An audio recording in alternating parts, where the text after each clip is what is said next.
Stacey, who's very, very well known in the astrology world. She's principal of the Mayo School of Astrology. She's also the chair of the British Astrological Association, and she's also won a very exceptional award, actually, of being for exceptional service to astrology. So today, Wendy's going to give us some astrological insights into what we've got coming up. So a big hand for Wendy Stacey.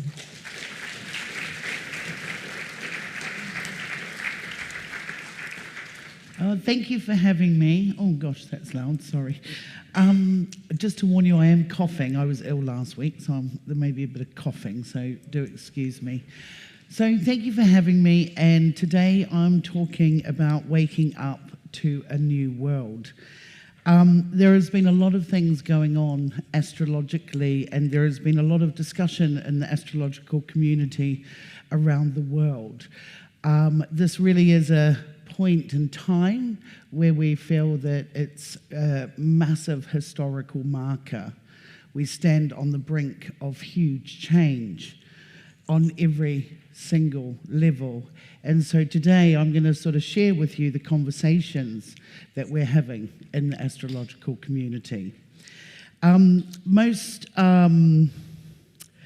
Most importantly is to describe to you the two of the main things we look at as social astrologers is we are looking at when there is an alignment of planets in the sky and when they are like massive, huge cycles that occur, quite far apart. And we've had quite a bit of that since 2020. And it is, again, like I said, a marker in history. For example, if we fast forward 200 years' time, we're going to look back at this point in history as a huge, huge change on every level. Now, I just want to sort of, and the other thing we look at as astrologers is not just the alignment, is what we call a conjunction. So when these two planets, from our perspective on Earth, are in the sky in the same point in the zodiac from our perspective on Earth. And the other thing we look at is when a planet changes sign after a very long time. And so we're standing at the point in time where these things are happening. So today I'm going to just talk about what that means for us as astrologers, what we see, what we think, what we're talking about. And the last 2 years we've had some major, what we call conjunctions, what is an alignment of certain planets in the sky. Now, these particular planets, Jupiter and Saturn, have been aligned. They align every 20 years. They're quite markers of social indicators like mortgage interest rates or fashion or things like that. But they have a much larger cycle as well. So what's happened is with the Jupiter-Saturn alignments, we've had for the last 200 years these alignments happening in the Earth element. Pretty much since the Industrial Revolution, manufacturing, the development of capitalism, materialism, the way we eat, the way we work, and what we aspire to, what we gauge our standard of living on. Now, we are now entering the air element, which we have not been in for this has not happened since for 800 years. So it's a really big cycle.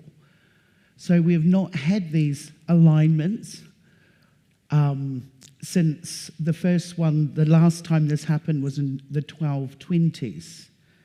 So this is a really big deal for astrologers. We call it the mutation of the great chronicators. So we'll always look to the past to see what could unfold for us now and in the future. And of course, we live in quite different times now than we did 800 years ago.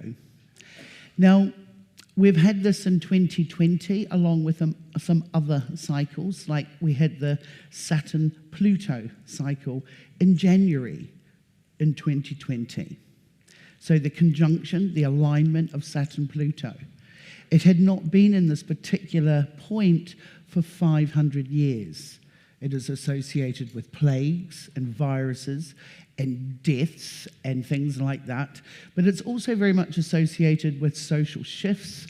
So, for example, the last time this happened, Martin Luther penned the 93 Thesis, to the church, which created the Reformation, which created a huge social change in Europe.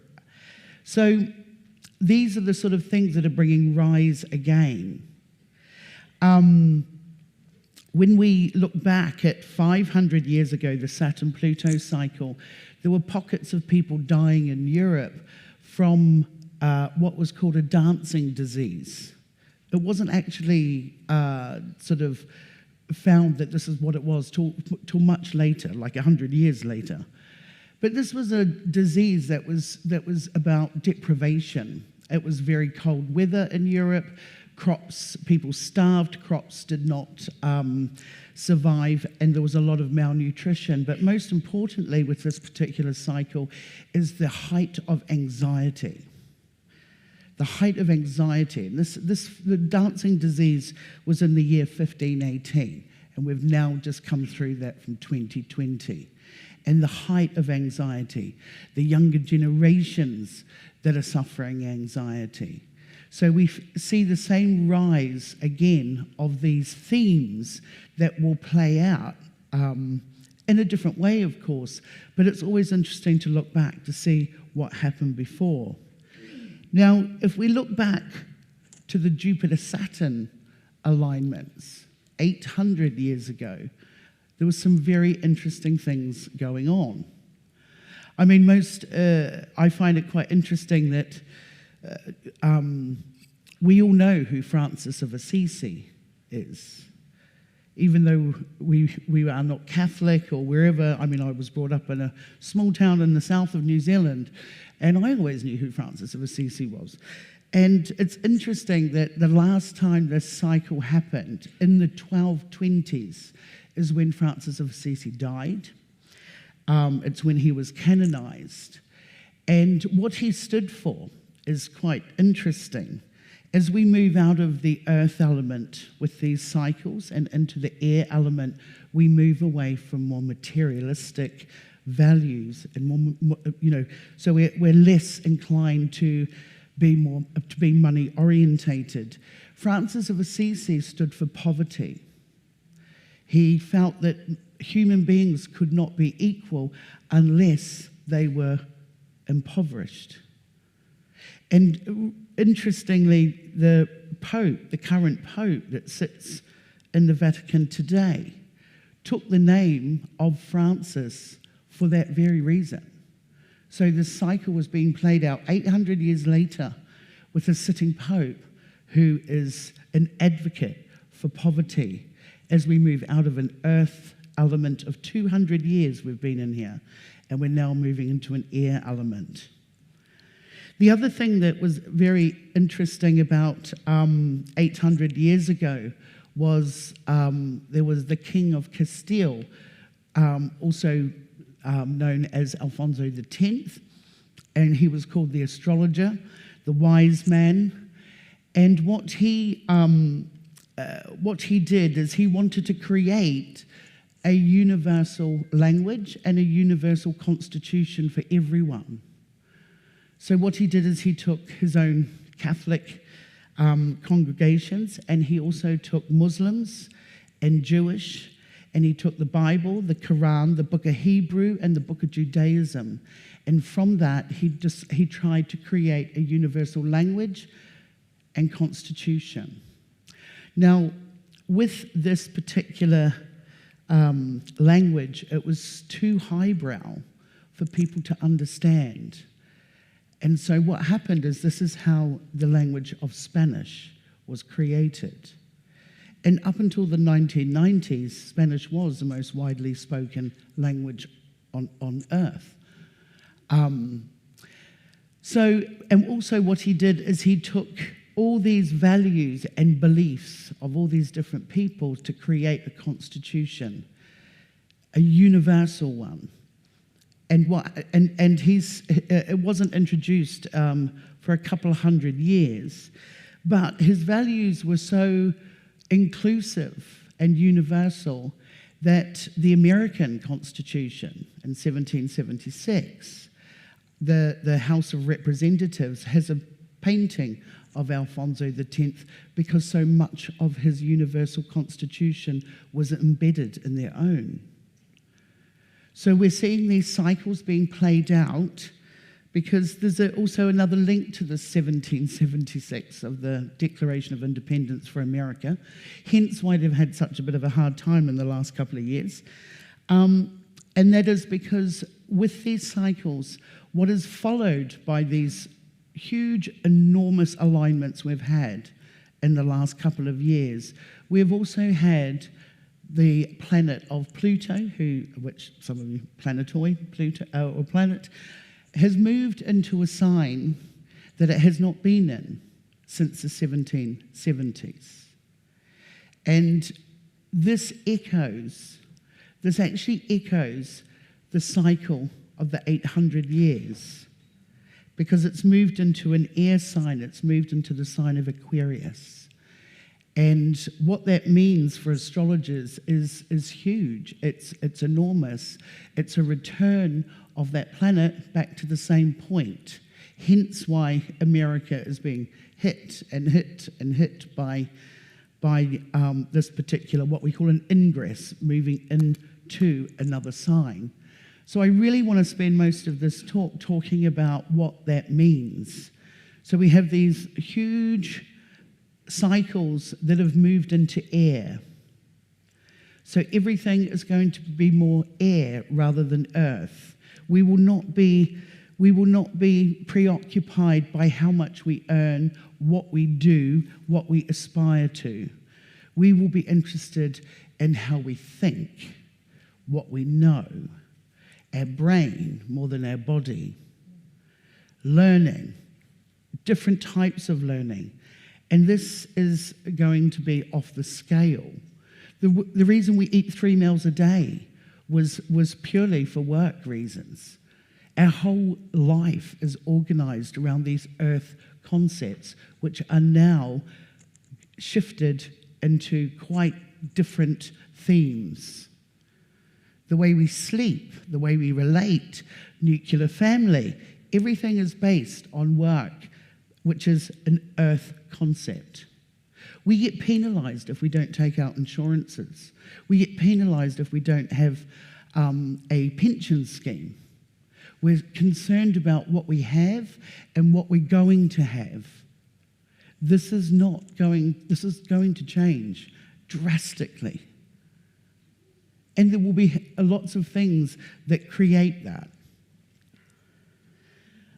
I mean, when Pluto, the dates for when Pluto moved into Aquarius is, it first went in on March the 23rd, when Pluto first went into Aquarius. Now, it moved from the sign of Capricorn into the sign of Aquarius. Now, when Pluto moved into the sign of Capricorn in 2008, we had the international financial crisis, and we had a banking crisis. And that was based on bad regulation, subprime mortgages, and things like that. Interestingly, just as Pluto was about to go into Aquarius, we had the Silicon Valley, the silver banks in California, due to the New York regulation system saying that closed them down. Our own Prime Minister was in San Diego the next day with American leaders and the Australian Prime Minister. So we've the cycle of Pluto and Capricorn, Capricorn is about the banking system. Pluto is about money. It can be. It can be also about lots of other things too. But the bookend of this cycle is a banking crisis. It is an economic crisis. It is a shift. And from our perspective on Earth, the planet goes into the sign, but from where we stand, it looks like it goes back and forth. And what happens is Pluto will, from our perception, go back and forth from Capricorn to Aquarius until November next year. And so what we're going to see is, and Pluto is a planet of power, it's of wealth, but it's also the destroyer of all that is decayed. It takes no prisoners, it takes no hostages. It is ruthless. So when you have massive Pluto cycles like this that shift into a different sign, you will see it take with it all that does not serve us anymore. And this is very much about our involvement as human beings. I mean, one of those examples is AI. Everyone is worried about AI and concerned about AI. This is not only just air, it's also very much about the sign of Aquarius, which is an air sign. And it's a very heady, it's a very mental, it's a very intellectual sign. So we're going to see lots of developments in that. We would expect to do that. Don't really want to. So, and we can also, this is the chart of Pluto, and I know you won't be familiar with this, so it's really just to say what we look at. So this is set for Greenwich, which is a universal location because it's where the meridian is. And we look at where Pluto is in the chart. And when we set it for universal time, we see Pluto here. So when Pluto first went into Aquarius, the moment it went into Aquarius, it was sitting on the western horizon. It was just sitting. For astrologers, that's a really big deal. It's a really big deal. It becomes more prominent. It involves international relations, particularly for Britain, because it is also going to be the same for London, which is the capital of the country. So, but it also involves, like I said, banking, economic, anything that's economic. And it brings a major shift. Things that have been social institutions that have stood the test of time will be tested again.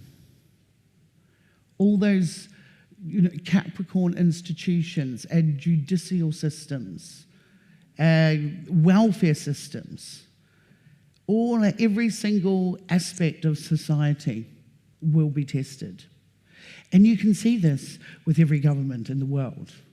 There's not one government in the world that isn't being tested. My own, even Jacinda Ardern, who I thought was not so bad, but is very unpopular in her own country. There is, of all there's not one country that is not trying to solve issues everyone is trying to solve issues on a national level. Aquarius is about everybody. Everyone is discussing, high inflation, high interest rates.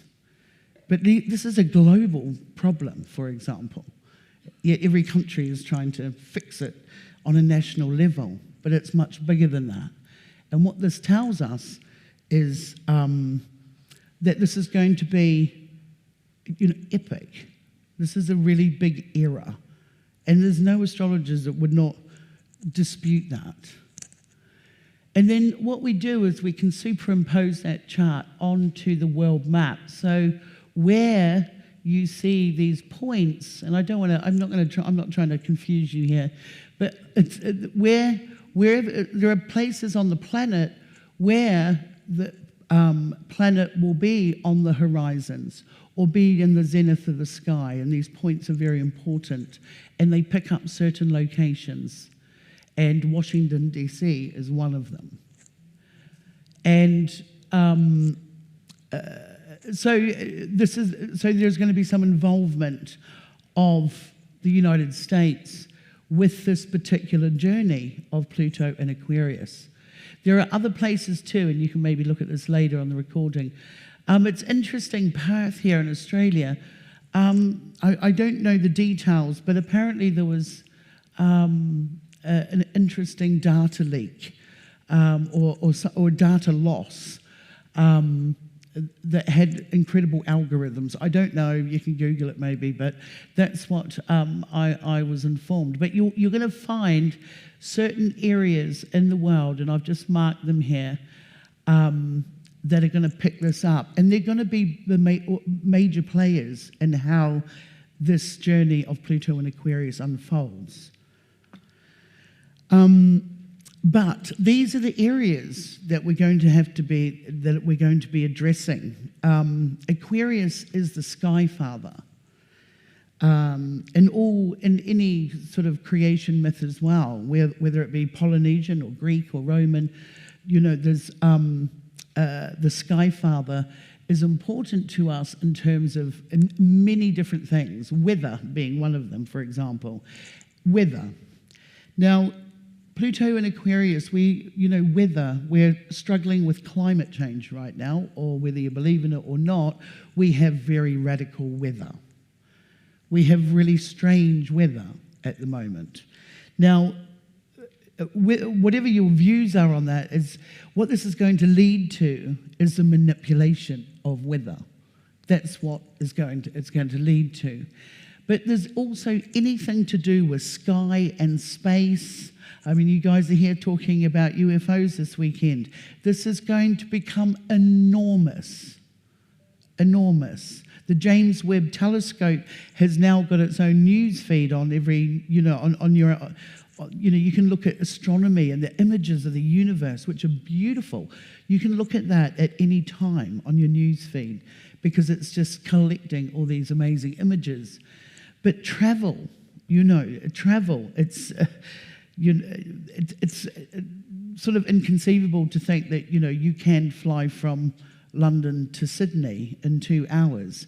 This technology was available, has been available since 2014.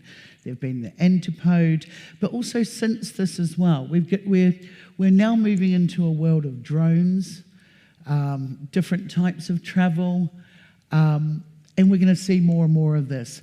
And another thing to say too is when you think about 200 years of being on Earth, it's been 800 years since we first moved into the air element.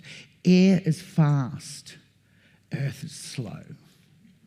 Earth is dense and heavy, and air is not.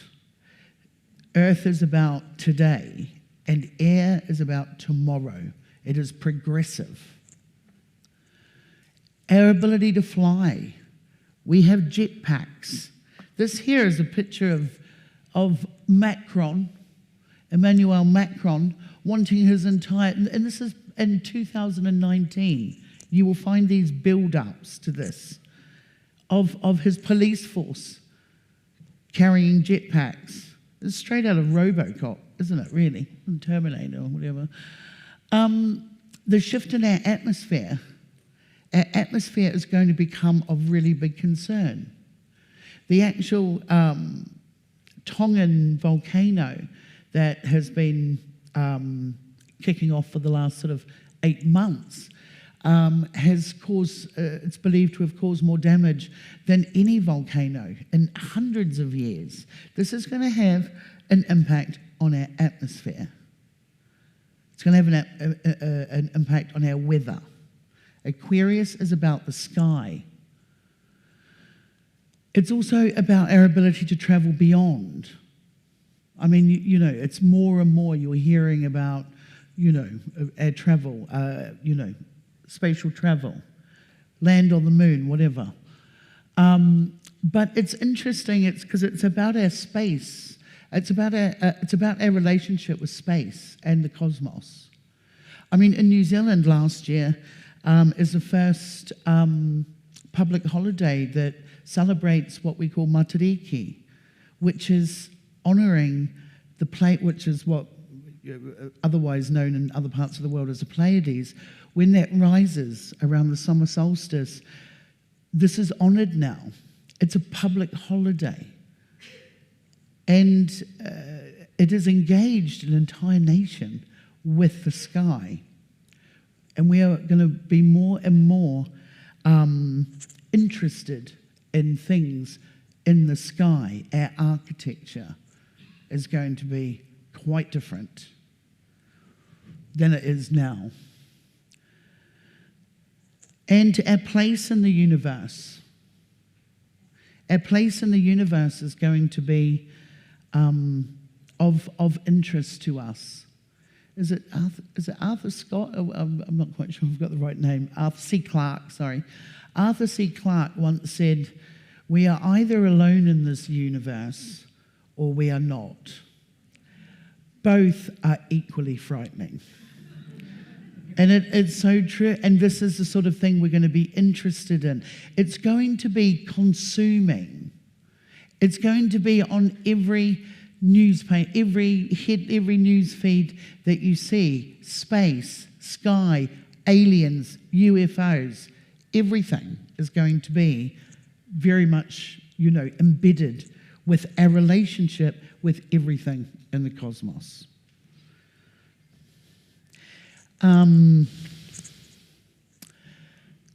Pluto and Aquarius and all things air. Aquarius is a sign of morality that can often backfire.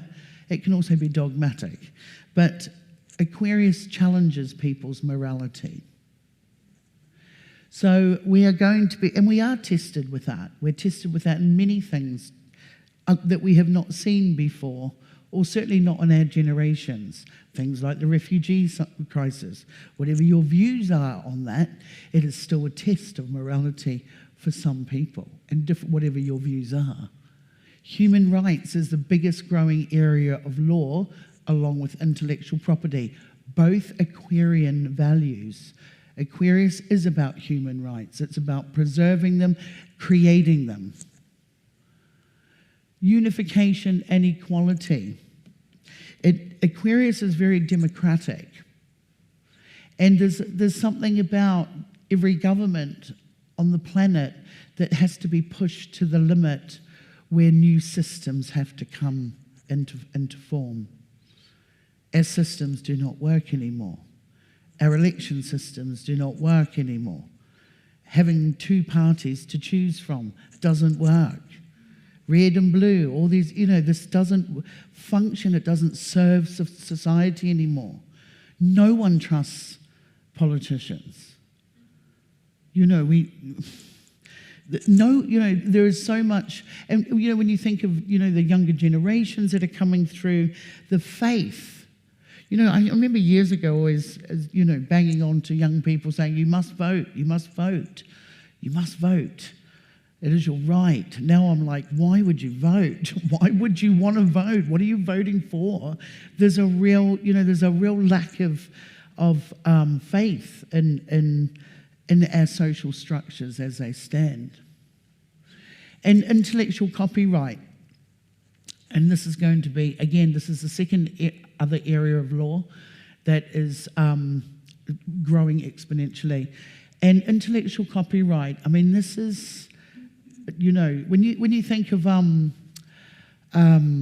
what is the Chat GPT? Is it Chat GPT, the AI program that you can write your essays or anything like that?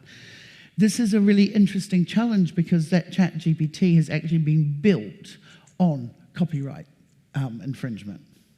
It has viewed all different literature and it has created, now it's done that, but it's been built on breach of intellectual copyright.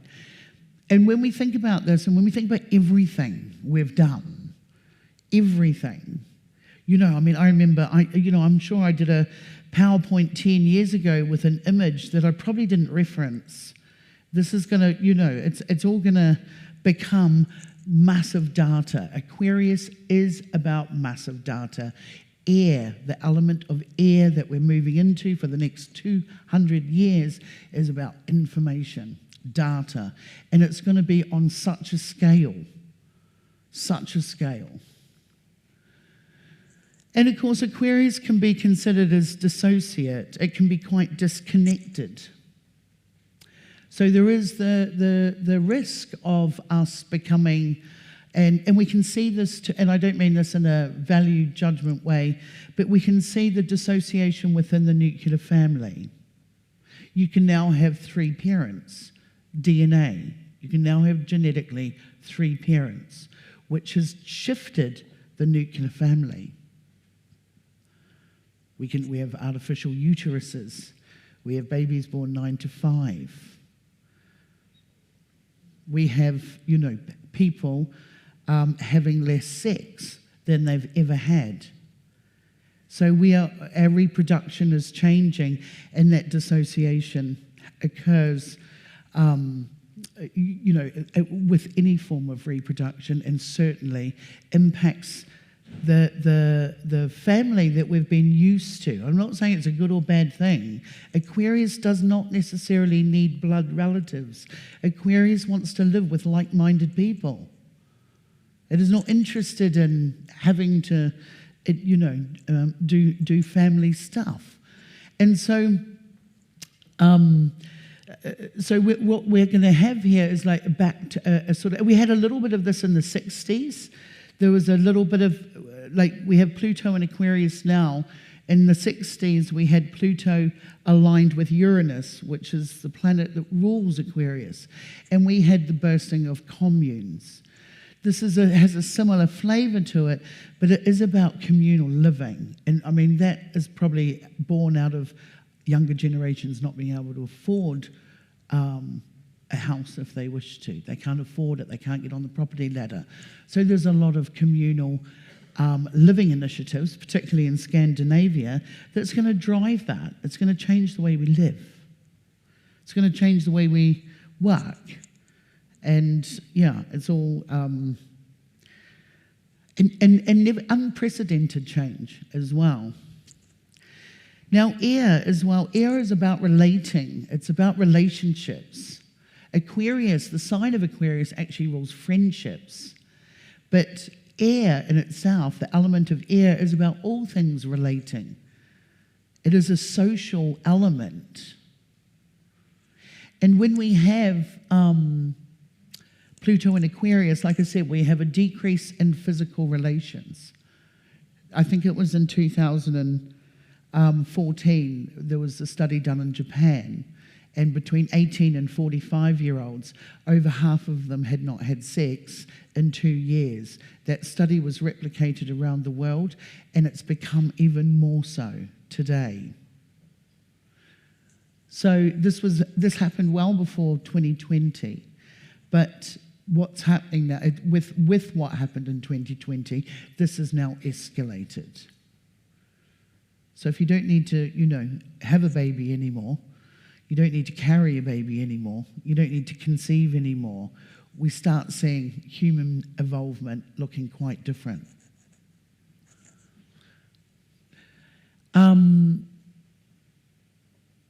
Intolerance of archaic habits and elderly's perspective.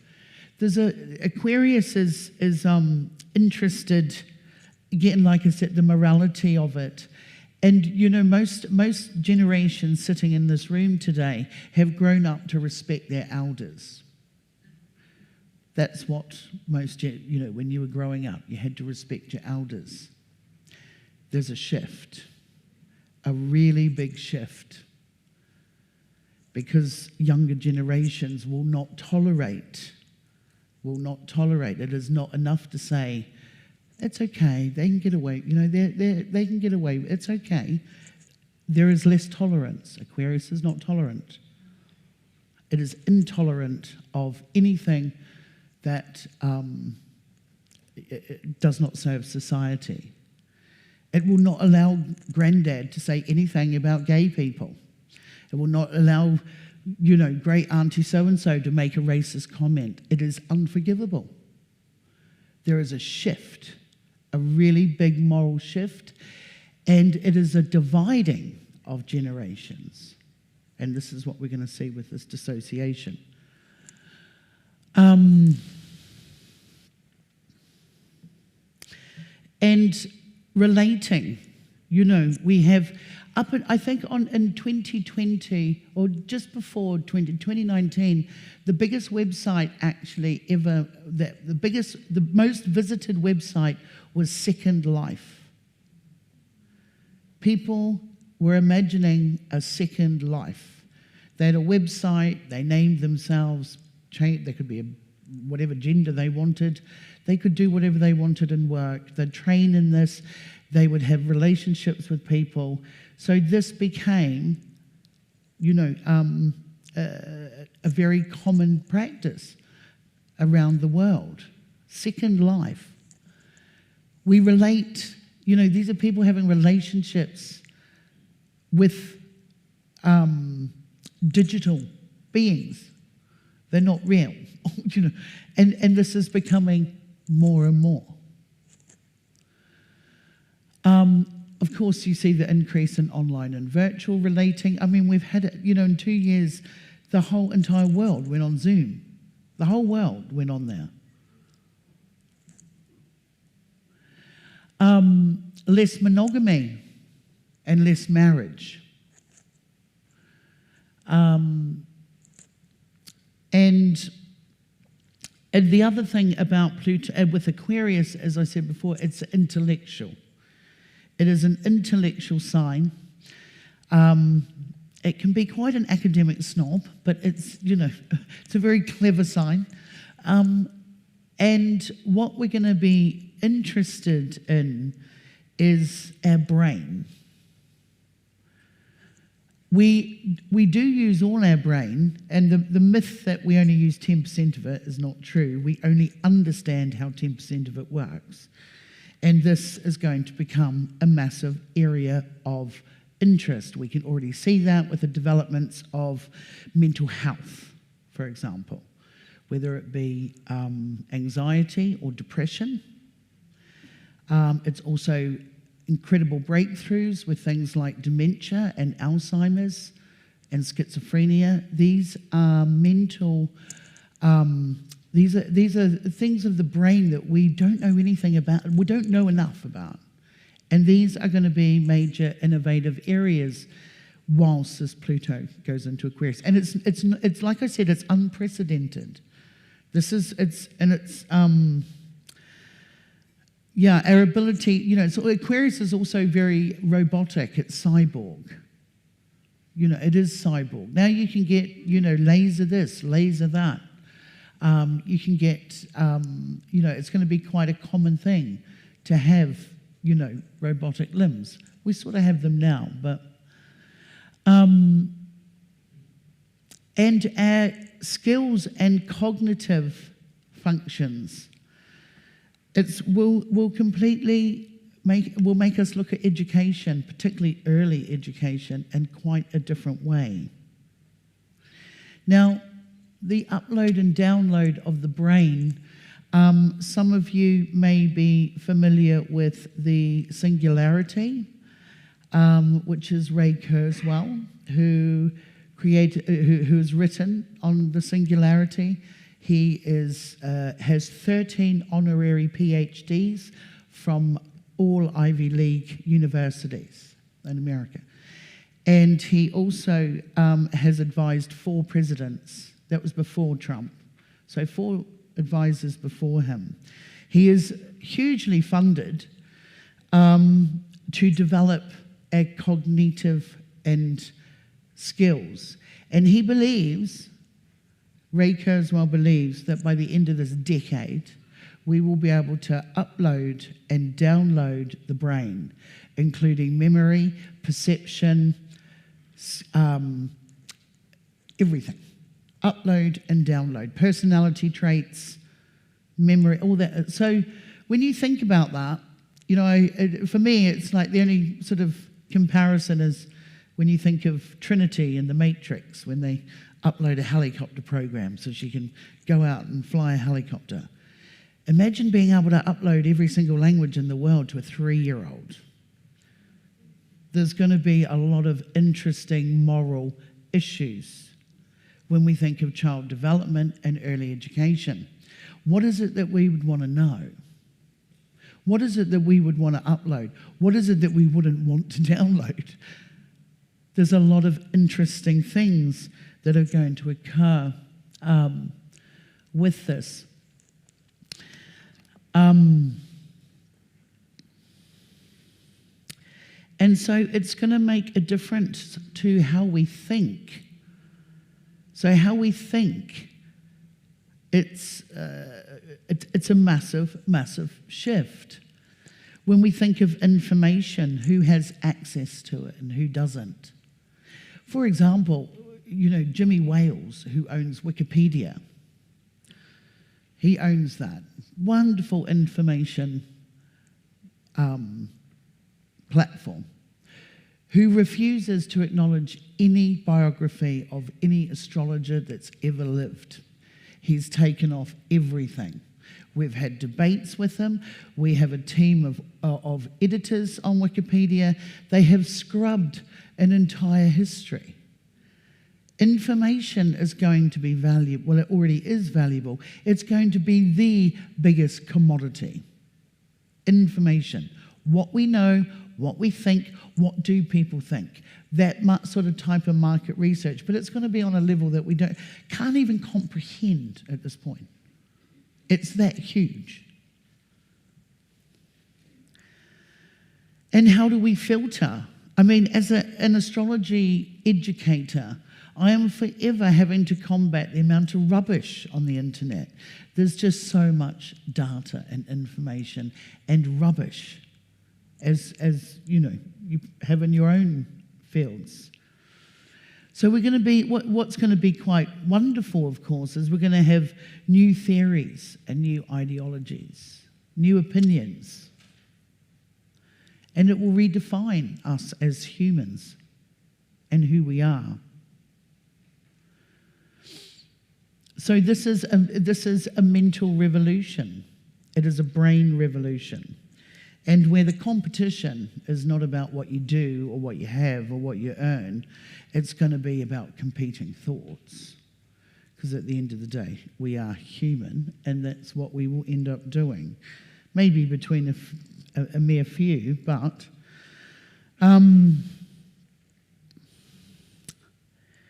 so Pluto in Aquarius with human involvement. So we think of advanced technology and how AI is going to spearhead us into the future.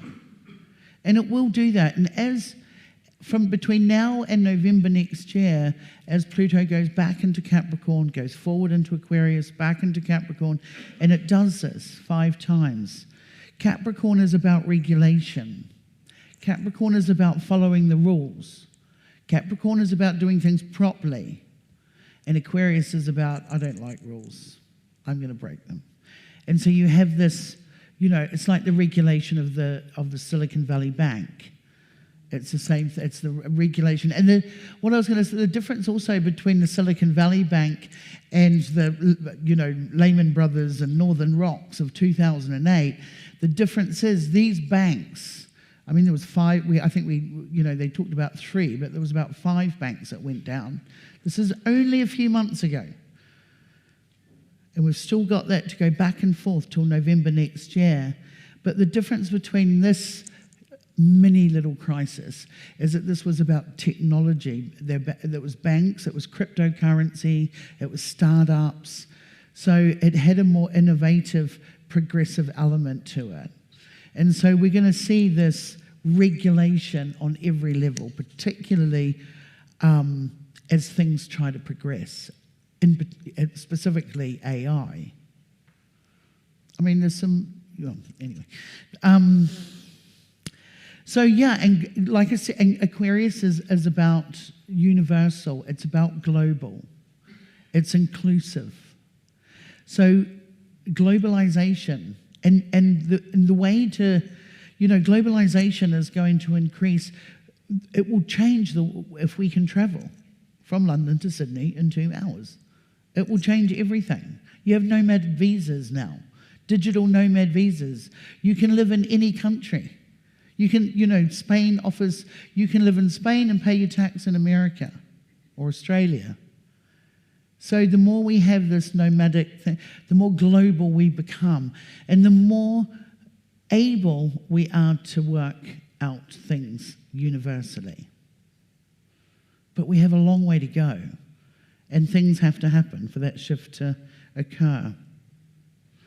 And I've talked about reproducing and a relationship with each other and other creatures. I mean, I always think that some movies are such indicators of what is to come, particularly sci-fi movies or sci-fi writers. But the interesting thing is when the movie Arrival came out, I know it's all Hollywood pizzazz and all that sort of stuff, but it's interesting for me when I was watching it, and it reminded me of Francis of Assisi in 1220s. And when you look, when that Jupiter-Saturn alignment last happened, and when you look back at Francis of Assisi, every painting, every statue, everything, here's with birds. Aquarius is the sky father. It rules birds. And Francis of Assisi talked to birds. He also professed that he talked to wolves and dogs. Now, it is, the more with that movie of Arrival, where you had someone who had to train to speak to aliens, which I'm sure will become a thing, it's also going to be our ability to speak to the other creatures we share this planet with. Other creatures on this planet talk to each other, communicate with each other. We don't. We are supposed to be the conscious, evolved species, yet we have no way of communicating with other creatures. Cats only meow to humans. Other creatures talk to other creatures, both mammals and animals. And when you think of the rise of veganism, Francis of Assisi was a vegetarian. He was an advocate for vegetarianism. I mean, I stand up here, I'm not a vegetarian, but it's like you can feel the shift. You can feel the shift. I remember speaking to my daughter's friend, and she said, I feel that we're going to evolve as human beings, and we're going to look back at this this history of humans and be so ashamed of eating animals. And I thought, you're probably quite right. There is something, and like I say, I'm a carnivore, but there's, Francis of Assisi was an advocate for vegetarianism. We're now back in that same cycle, but it's been echoed. It's like, it's echoed in a way. It's the themes of this are bigger, deeper, huger, they're more epic. So veganism will be on the rise. And if we can talk to animals, we will not be able to eat them. Well, we might, but most people won't. But so there's these concepts that we're going to be grasping with. Morality, our moral compass is going to challenge us. That's what Aquarius does. It asks you to take a stand. What is your position? And it's going to be tough. It's going to be really, really tough. And it will be fast. It will be really fast. Now, I just want to read this quote out. And it is from 700 BC. It's from Homer's Iliad. Now, Homer tells us about Hephaestus, the god of invention and technology.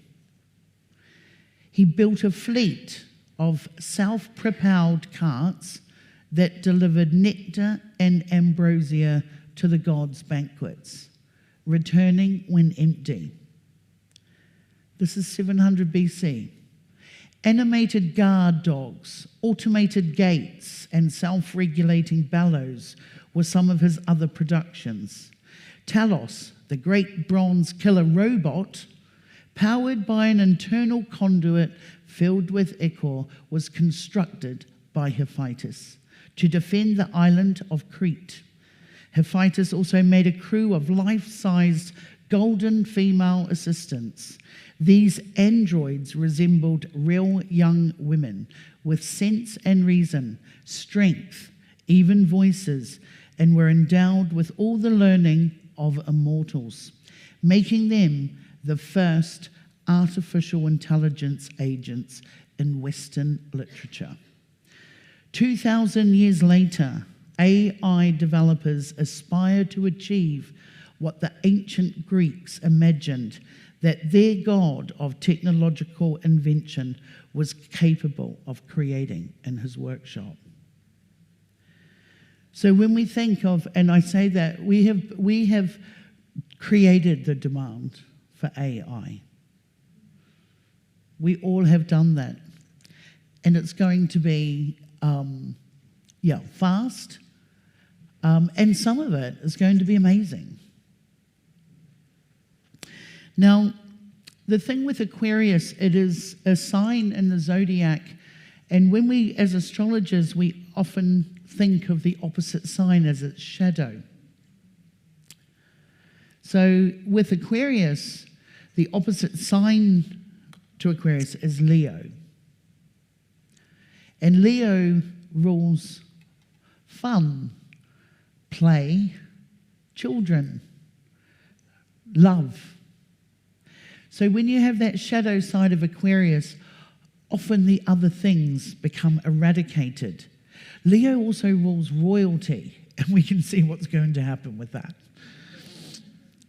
I mean, it's interesting. I sort of think, King Charles might actually be elected if he became a government official, if he actually relinquished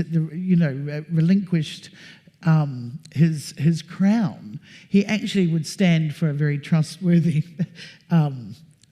for some.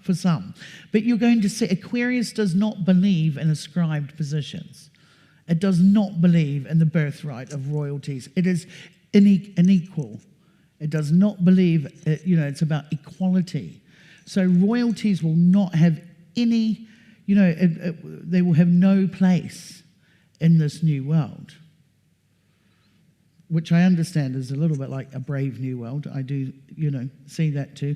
And we're going to see lots of movies and TV programs like that. But the opposite side of Leo also rules children. It rules children. And so I'm just sort of reminded of this quote from Dietrich Bonhoeffer, but also reiterated by Nelson Mandela. And the test of the morality of a society is what it does for its children, what it leaves for its children. Now, we do have some interesting points coming up, and one in particular is next April in 2024. And this is two planets that will be aligned, Jupiter and Uranus. And Jupiter-Uranus actually align every 13, 14 years, but they have not aligned in this sign of Taurus for quite a long time. Taurus is also the cow. It is beef. It is dairy farming. Taurus is also about money. It's about banking. Jupiter-Uranus are about provoking, about making massive inroads and changes. They are provokers. They're earthquakers. That's what they do. The last time Jupiter-Uranus was exactly conjoined, the New Zealand and Japan earthquakes occurred. And interestingly, from fault lines they didn't know existed in New Zealand. So they are discoverers as well. That you can always expect there to be some exploration and discovery. And with this happens in the sign of Taurus. So this is going to bring us some interesting insights and foresights on the economy and how things can be redesigned, rebuilt. I don't know, I have no idea what that looks like. But if we all said 20 years ago cryptocurrencies were going to be legal and, open source was going to be okay for people to trade in, we would have thought that was crazy. This is going to be very quick. This is going to be very, very quick. So there's some very strong innovations that are occurring as well with this. That when Jupiter-Uranus aligned in 1997, they aligned in the sign of Aquarius, which is the sign of technology. And the exact day maybe the week, maybe I'm exaggerating there, but the week that Jupiter-Uranus aligned in 1997 was when the browser came out on Microsoft, the internet browser. It created, the whole world opened up to the internet. It was whatever version it was, 7, I think, whatever. But it was that's when you could get the internet browser on your PC or your laptop, whatever. So, and that was a massive technological breakthrough because it was in the sign of Aquarius. Now we have it in the sign of Taurus, which is about animals, farm animals mostly, and it is about our economy. It's also about our bodies. Taurus is about the physical body. Jupiter-Uranus technologizes things. So, you're going to find some interesting developments with that. So, this is it's going to be an interesting point in the next few years. As these big cycles unfold, the smaller ones dictate the timing and indicate what it is we can expect. And the other cycle, which is what many astrologers are talking about, that's going to, with lots of divided opinion on the planets of Saturn and Neptune being aligned for the first time in a very long time in 0 degrees of Aries, which is a very raw, a very fiery, a very innovative point in the zodiac. It is a beginning point. So this is going to be, some astrologers are concerned because it can be very aggressive, but I think it can be really innovative. So the point I'm just want to finish with and just say, these cycles are just things for you to note and look out, but it's also what you can use in your own life, what you want to create, what inspires you, how to use this, the energy of all these cycles and use it for yourselves or your work or whatever you want to do. But these are markers, and it's always good not to be surprised, I guess. So I feel like this is how people felt in 2020. And now you've got Pluto gone into Aquarius. We do have the option to have wings. So I shall leave it at that. Thank you very much.